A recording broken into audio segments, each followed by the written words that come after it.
Assalamu alaikum and welcome to Game Changer. I'm Mariam Zia. As the global economic and diplomatic focus is shifting towards Asia and Africa, of course, Pakistan recognizes its strategic importance, and that is why Pakistan's Engage Africa policy is very important. And when we talk about Pakistan's Engage Africa policy, of course, Pakistan's ties with Ethiopia are very important in that regard because Ethiopia is a gateway when we talk about the African subcontinent. In today's program, we will be talking about in-depth ties between Pakistan and, of course, Ethiopia. Pakistan and Ethiopia relations were established back in 1958, but recently both countries are now evolving their ties to new heights. We will be talking about all these developments in today's program, and of course the recent development in this regard is that the Ethiopian Parliament has ratified the bilateral trade agreement between Pakistan and Ethiopia. We will be talking about the enhancement of trade relations between both the countries, what lies ahead, and of course we will also be touching upon the significance of BRI and CPEC, of which both countries are part of. To discuss this and more, we are honored and privileged to have been joined in the studios by His Excellency Jamal Bakar Abdullah, who is Ambassador Extraordinary and Plenipotentiary of the Federal Democratic Republic of Ethiopia in Islamic Republic of Pakistan. Welcome to the program, Ambassador. So let me start with a very basic question. Recently, of course, Ethiopian Embassy was inaugurated in Pakistan, and this is considered to be a game changer for Pakistan-Ethiopia ties. Can you tell us about its significance and what steps and initiatives has the embassy taken so far to enhance ties between both the countries? Mariam, first of all, thank you for having me in this beautiful studio. I start my journey in this studio actually. That is what I always attachment with PTV and myself too.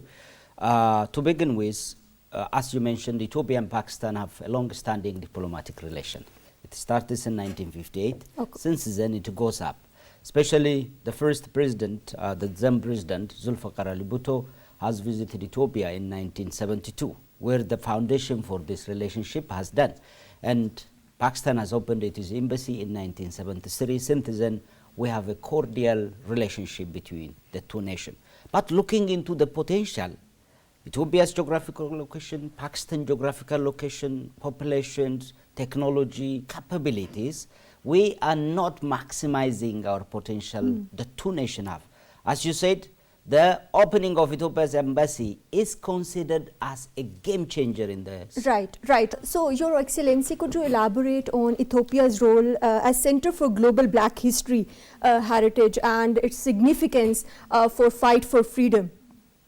Mariam, this is a basic, question actually. It talks us, what is Ethiopia above all? Who are Ethiopians? Ethiopia has never been colonized. A nation that has fought for its, freedom and liberty, defended its sovereignty. And we are also considered as a mother for Africa. We support other African countries in a struggle against apartheid, a struggle against colonial. For instance, Nelson Mandela, who is a very visionary leader of Africa, he was trained and also traveled with Ethiopian passport. So we also other Africans. So we are considered as, like black people's history.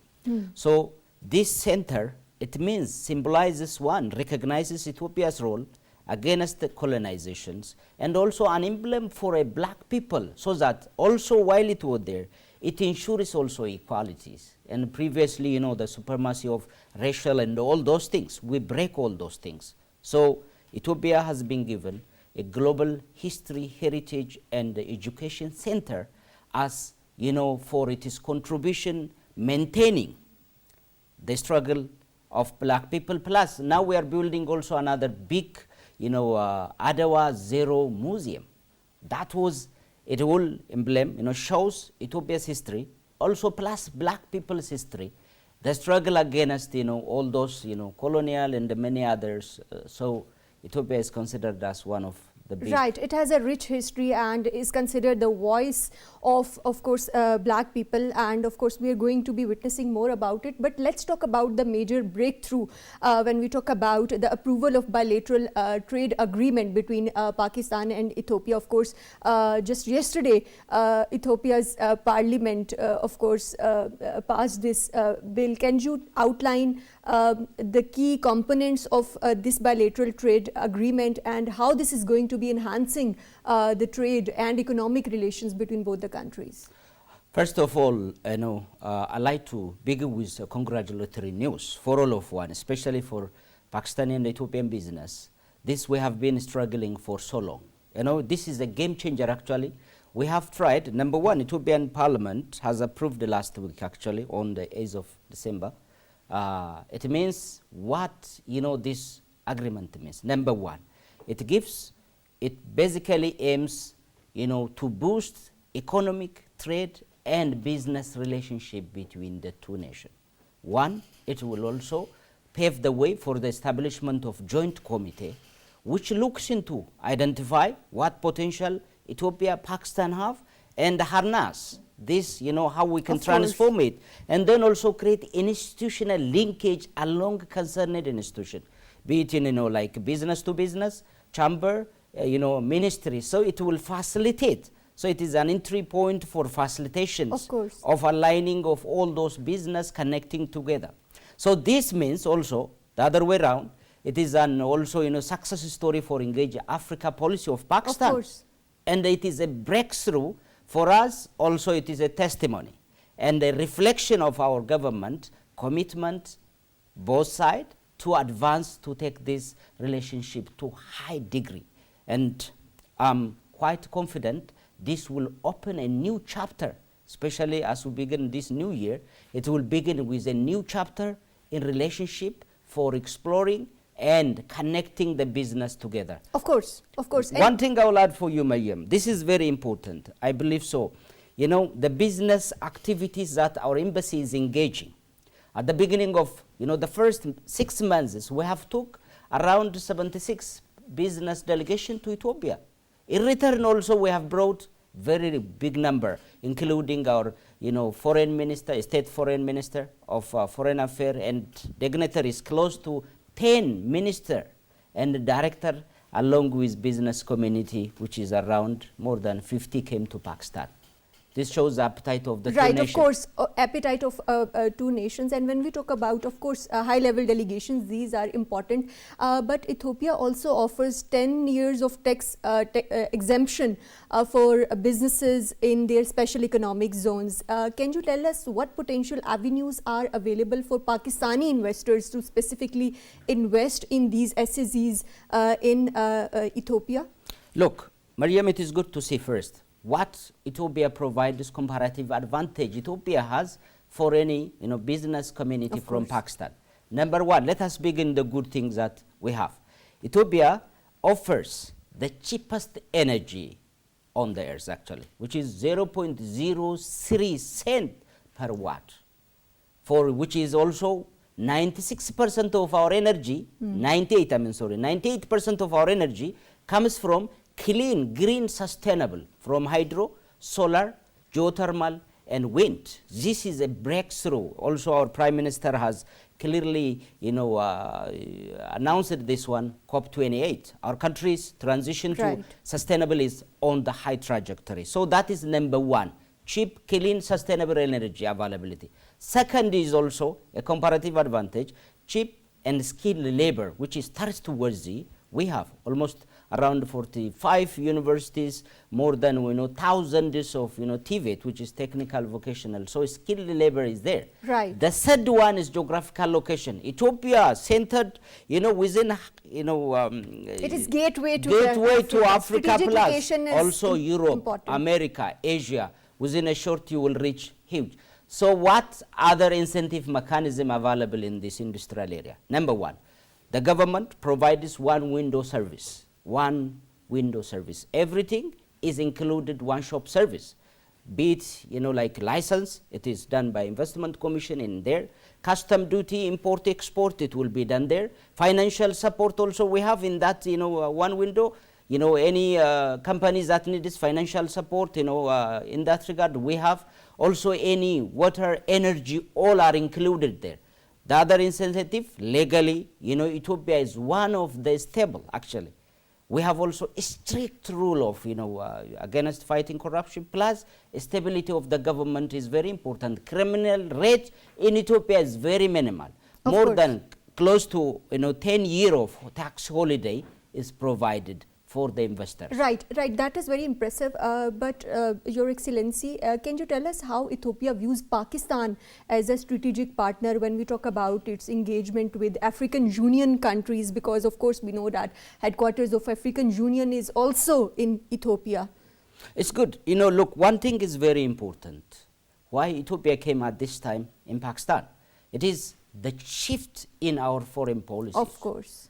Our Prime Minister, the visionary leader of Prime Minister, we're looking into the, this changing global dynamism. You need a partner like Pakistan, who is the 5th largest populous countries.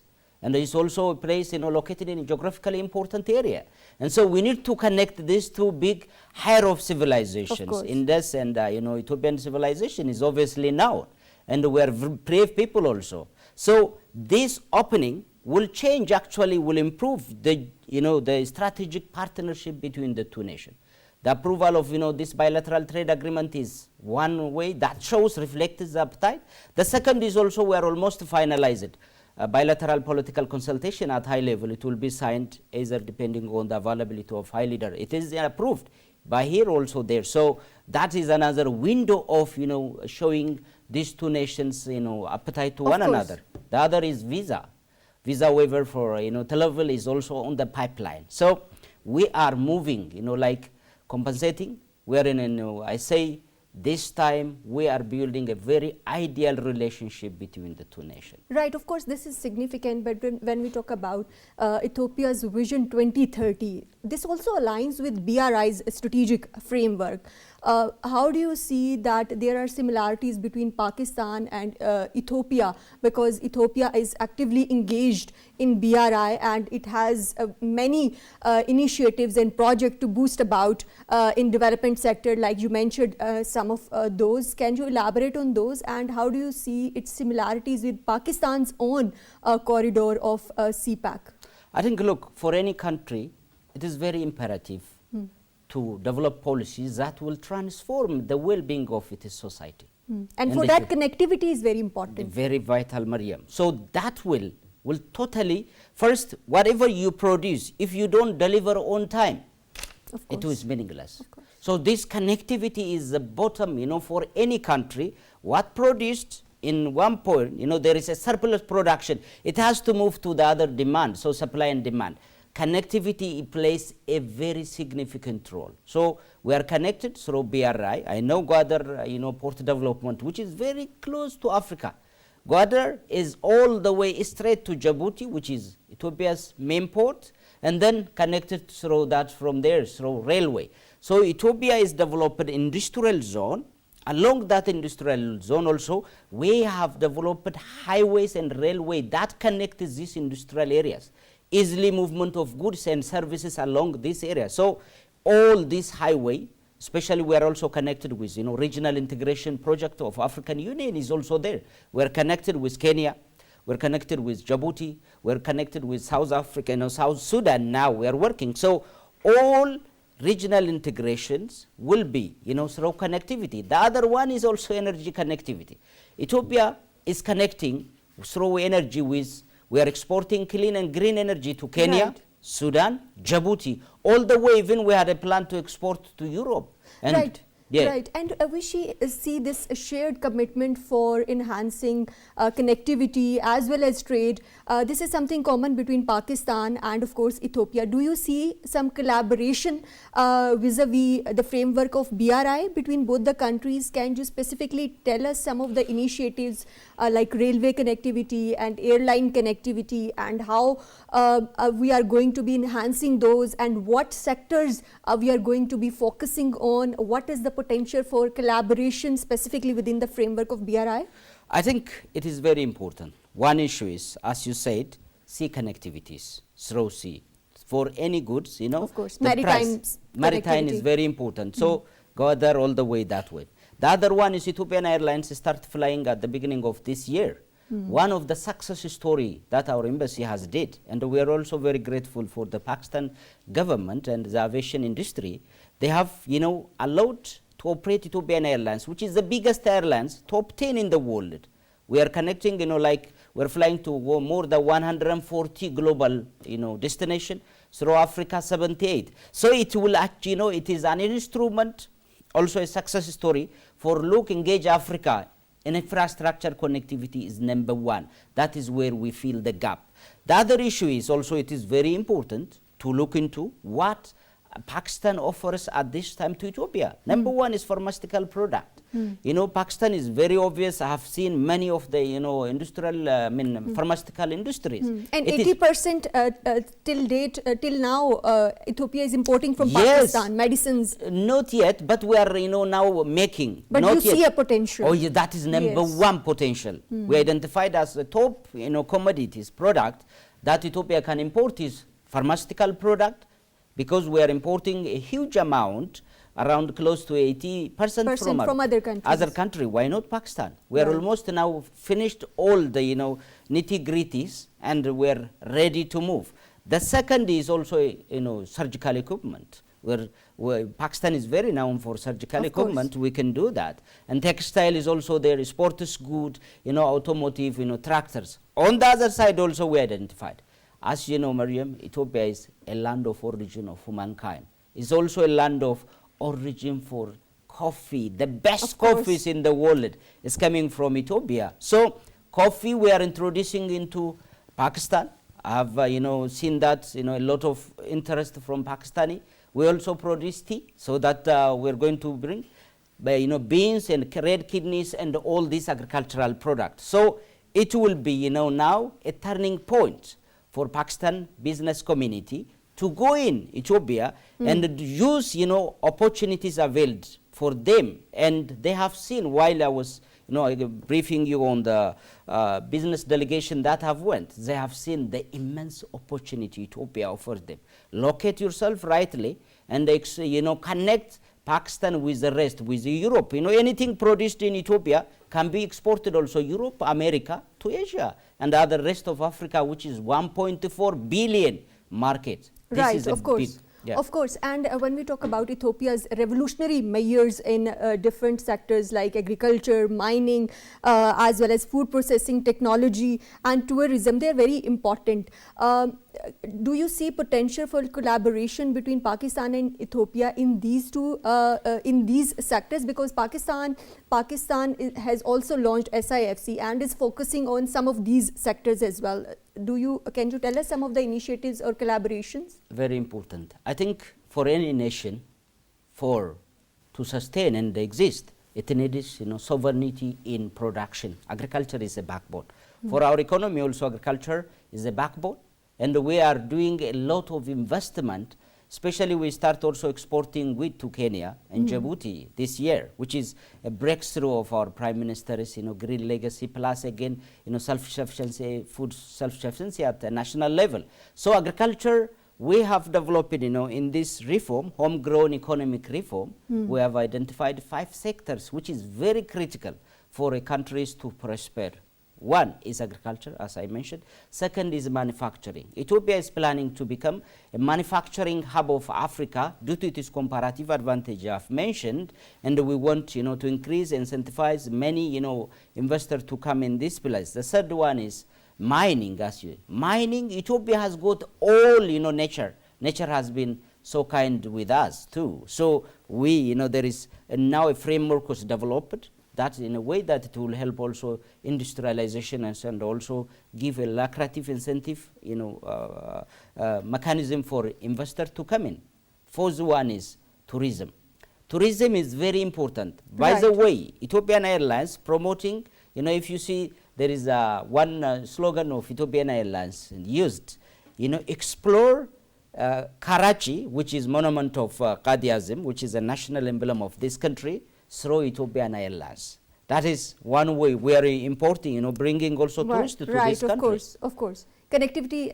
So lastly, Your Excellency, can you tell us about other cultural initiatives that Ethiopia is planning to launch? Of course, you told us about the delegation exchange of delegation visits, but what about the media exchanges? What about people-to-people contacts? Because of course, people-to-people exchanges bring both countries, can bring both countries together. Can you tell us some of the initiatives in that regard? And also, moving forward, how do you see Pakistan should be implementing its engage Africa policy more efficiently or more effectively, because it holds a lot of potential?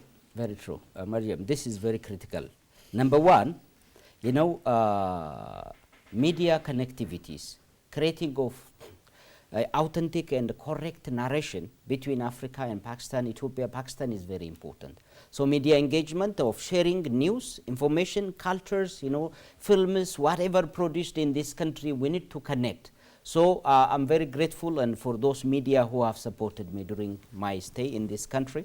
It means a lot for me and for my country. We are connecting this big higher of civilizations. We are working with, last time I've met with His Excellency Murtaza Solangi, we have discussed in a way that this, soon we are going to sign MOU in media cooperation in order to, work together to advance a collective mutually interest at bilateral, regional, and multilateral level. The other point which you have raised is what Pakistan should do to enhance this Engage Africa is a very critical, by the way. We have now on the stage, look, engage. Now it is going to be, it has to now, then interoperate in Africa. That is what it is. Now the phase has to go then. Now, so issues have been cooked well, so now we need to go to the plate and try to harvest this opportunity. Then enter and operate in it, in Africa. So in order to do this, three more important things. One, Pakistan has to engage higher official visit to Africa. Right. And this is very critical. Political and parliamentary level visits. Visit should be regular. And it should also create, panel for business and the others, so that, confidence restoring and trustworthiness between Ethiopia, Pakistan, between Africa, Pakistan, that will be one priority area, I so believe. The second one is, cultural exchange, giving scholarships, students for Africa. It is very important. Let me tell you, Mariam, when this year Pakistan was hit by climate change, doctors who have learned in Ethiopia, in Pakistan, they said, we want to come and support Pakistan. This is something that lasting relationship. So scholarships, quotas for students to be trained, cultural exchange, people to people connection should be on the rise. The third point may be very important is business institutional linkage. Of course, very important. Expos are held here, so they have started also touring all those things. We need to engage business community, institutional collaborations among Africa, so they also participate. This time I'd like to announce, maybe by beginning of next year, we are going to do a big expo in Ethiopia, which is going to, give them opportunities for Pakistan, starting from May 25 up to 28. That is going to happen. Of course. So this is an exciting news for all the businesses and investors to go and explore the avenues for enhancing trade ties between Pakistan and Ethiopia. Thank you very much, Your Excellency Jamal Bakar Abdullah, Ambassador of the Federal Democratic Republic of Ethiopia, for joining us in our program. Of course, we'll be talking more about Pakistan-Ethiopia relations, but after a short break.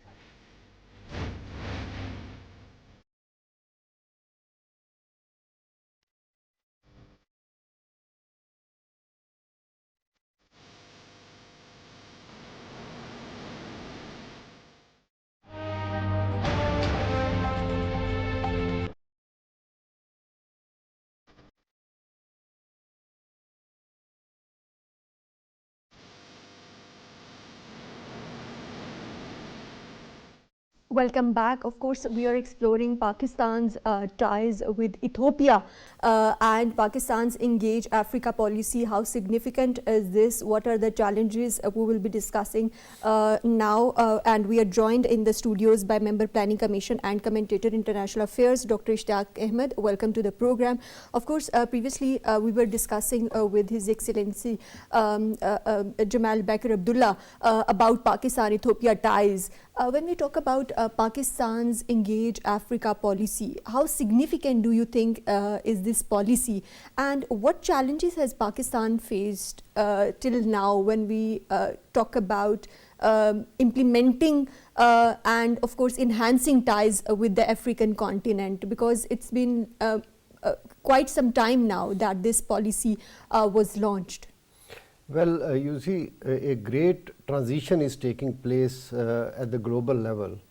As you know, that Western civilization and especially Europe dominated the global scene for centuries. And I think in our times we have seen Asia and Africa rising.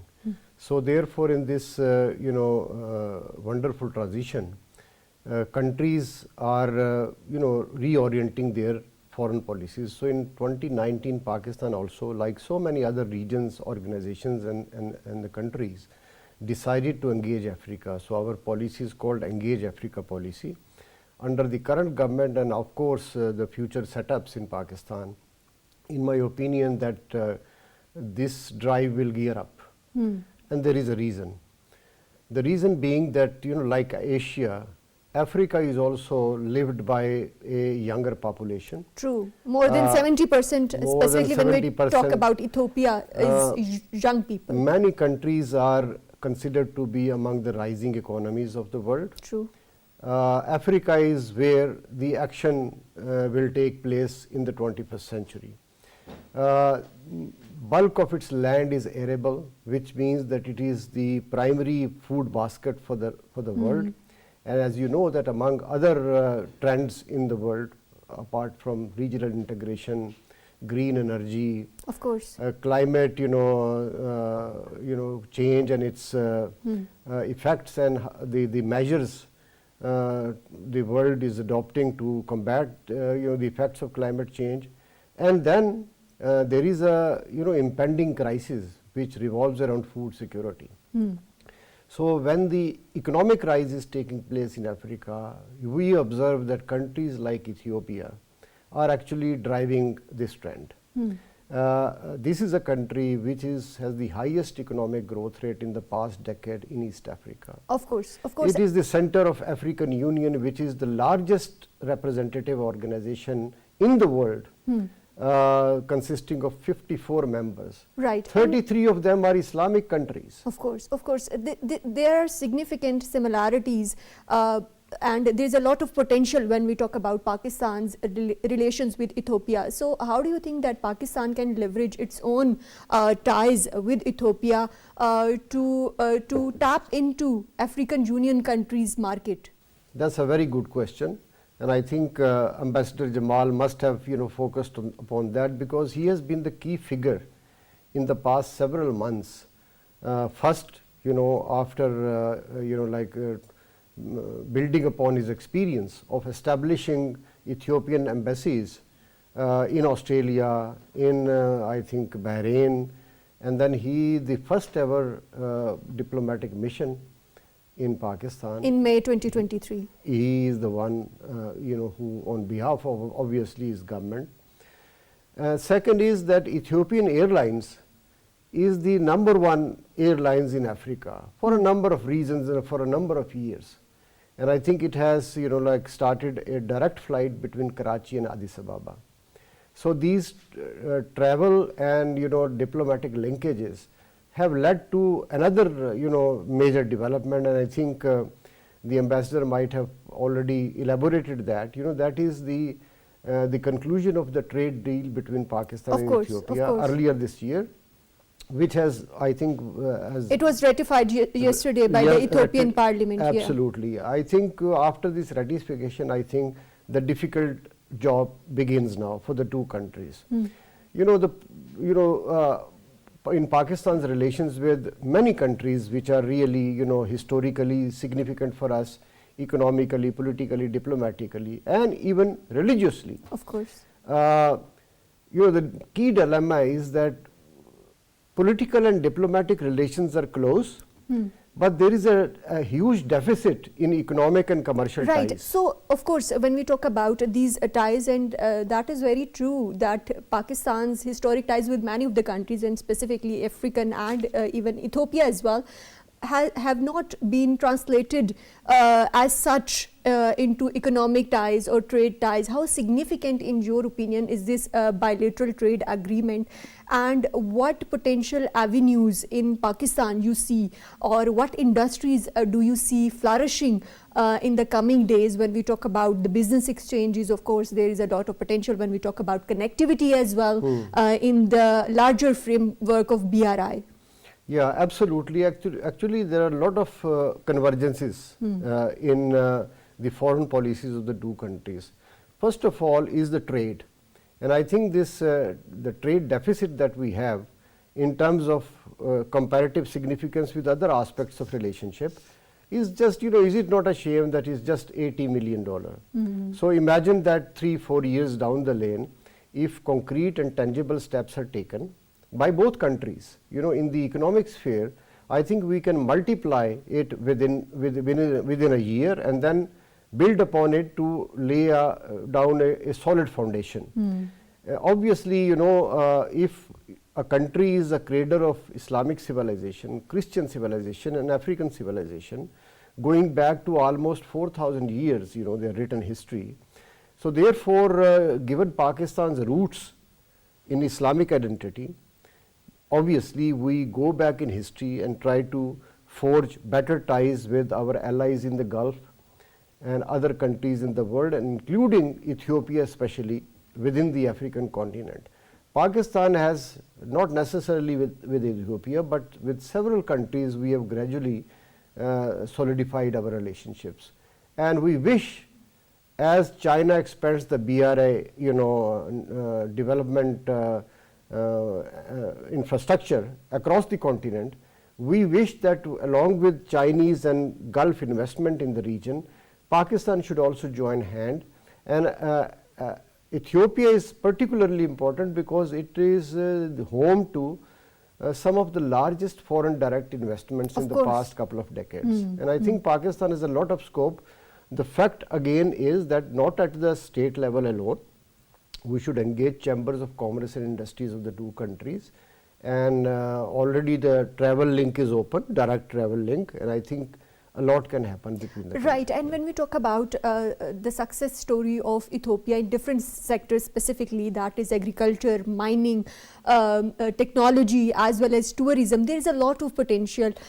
What lessons do you think Pakistan can learn from Ethiopia in those sectors, and specifically when we talk about agriculture sector, how do you perceive Pakistan's collaboration with Ethiopia in agriculture sector under the ambit of Engage Africa policy? Well, agriculture is actually the largest sector in Ethiopia, and services sector is emerging.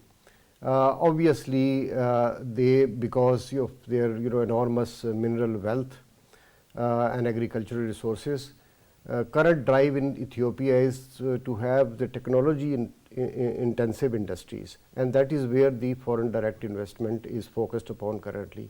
And I think in agriculture, in manufacturing, in services sector, there is a lot of scope between the two countries, and not necessarily, as I said before, that the government to government links, but also the private sector of the two countries. I think bridges must be built and new foundations must be laid in bringing the two people, the two businesses, the two states together in the coming years. Right. And how do you see Pakistan's strategic interest in Ethiopia when we talk about Engage Africa policy? Well, Pakistan has because Ethiopia's strategic location is also very important. Like in Africa, Ethiopia's location is as important as Pakistan's strategic location in this Asian region. Well, Pakistan, as you know, that strategically speaking, Pakistan's, I think, the core project that Pakistan is pursuing with reference to its foreign policy is the CPAC. And CPAC is one of the, like key signature projects of BRI. Ethiopia is next to Djibouti. It is just, I think, 100 miles away from the Red Sea coast. It's a landlocked state. It is the second largest, in population wise as well. But it is a key African country. If you are able to establish your base in Addis Ababa, then you are basically capturing the entire African Union, because Addis Ababa is the place where the entire Africa looks for.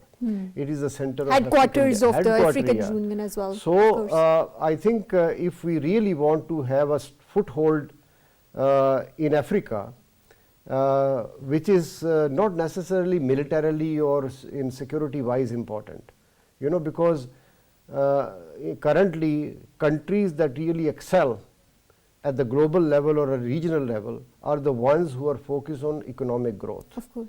So economy is the key driving factor in every region, for that matter, in Saudi Arabia, and obviously we are also hugely focused upon economy, because for some years we have not done well in this respect. So therefore there is a key opening in in expanding our trade and commercial partnership with Ethiopia, and Ethiopia will take us forward in the rest of Africa.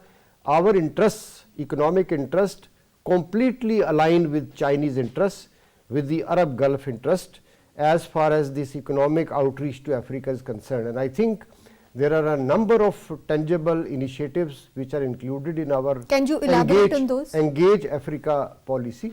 And we should focus upon, all aspects, whether they are diplomatic, political, cultural, business to business. I think it should be a holistic, all-encompassing approach to engage Africa through cultivating ties and deepening ties, multifaceted ties with the Ethiopian people and the government. Of course, and when we talk about Engage Africa policy, Dr. Ishtiaq, this is multifaceted, holistic approach is taken in Engage Africa policy. But what challenges do you see in implementation of these, of course, initiatives when we talk about Pakistan's engagement with countries of the African continent? And in what sectors do you think we should be moving forward, and there is a lot of potential we can move forward very speedily? Well, you see, the thing is, Mariam, the problem with Ethiopia is that it is a landlocked state. Although one can argue that the Djibouti also historically belongs to Ethiopia, because it was a much larger country before. And it is the oldest state in Africa as well. It has never been colonized. But the absence of direct sea route obviously is one barrier. So trade does take place, much of it through the third country, say the port of Dubai or so. So one is that this kind of establishing some kind of overcoming this barrier. Second is obviously greater interaction between the business communities and the corporate sector of the two countries.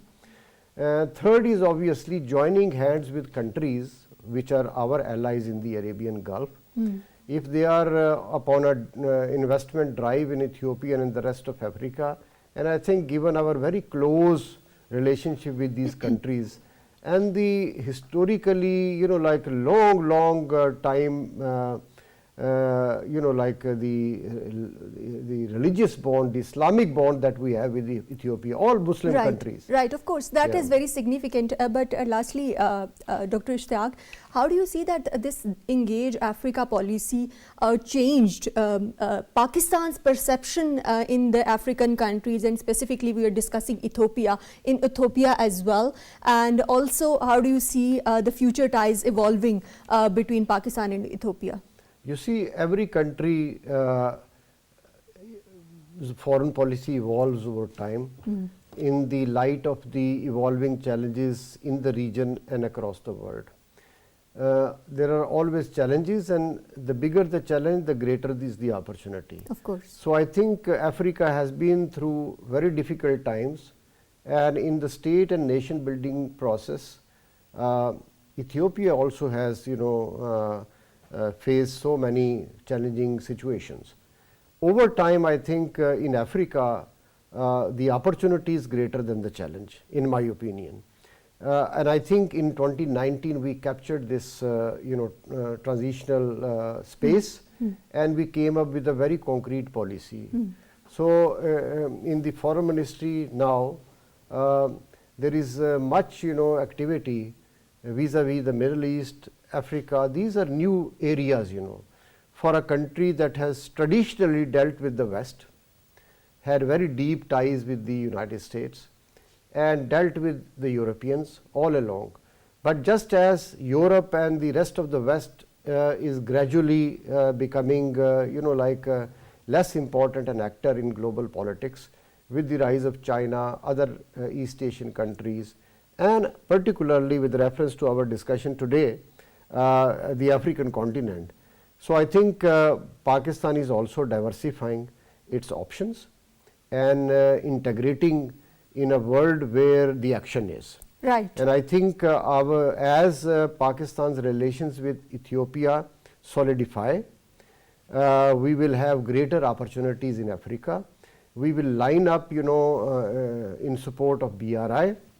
We, as CPEC also moves forward, and Gwadar eventually becomes a regional hub of